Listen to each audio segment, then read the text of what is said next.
చూసుకున్నట్లయితే ఆధార్ కార్డ్ లబ్ధిదారులకు ఎవరికైతే ఆధార్ కార్డు ఉందో వారందరికీ కూడా కీలక ప్రకటన అయితే జారీ చేయడం జరిగింది.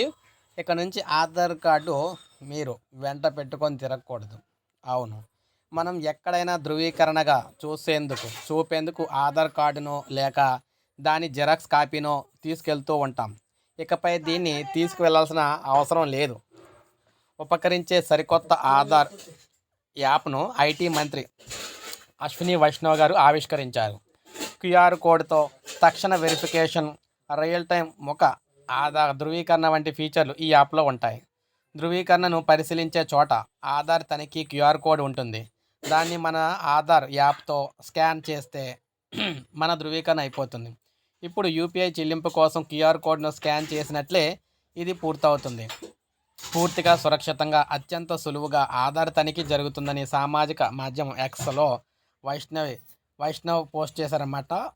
అయితే ఒక్కసారి బీటా వెర్షన్ పూర్తయితే దేశవ్యాప్తంగా ఈ యాప్ అమల్లోకి వస్తుంది. ప్రజలు తమ వ్యక్తిగత ఫోన్ ద్వారా తమ గుర్తింపును భద్రంగా పంచుకోవచ్చని వైష్ణవ్ అయితే వివరించారు. సో ఇక నుంచి ఆధార్ కార్డు కావచ్చు, జిరాక్స్ కావచ్చు, ఎవరో కూడా వారి వెంట పెట్టుకొని తిరిగే పని అయితే లేదనమాట.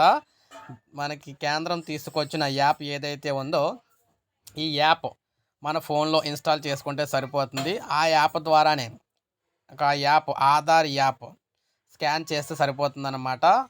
ఆటోమేటిక్గా అక్కడ మనం వెరిఫికేషన్ అయితే అయిపోతుంది. సో దీన్ని బట్టి ఇక ఖచ్చితంగా యాప్ అమల్లోకి వచ్చిన తర్వాత ఇక ఆధార్ కార్డులు జెరాక్స్లు పట్టుకొని తిరిగే పని అయితే లేదు. ఎక్కడికైనా సరే బ్యాంకులు కావచ్చు, లేదంటే దేనికన్నా కూడా ఆధార్ కార్డుతో అయితే పని ఉండదు. ఆటోమేటిక్గా ఈ యాప్లోనే మన ఫోటో తీసుకోవడం ద్వారా మన గుర్తింపునైతే గుర్తిస్తారనమాట. సో ఇది మనకు అప్డేట్. ఒక లైక్ చేయండి, సబ్స్క్రైబ్ చేసుకోండి, మన ఛానల్ సబ్స్క్రైబ్ చేసుకోండి.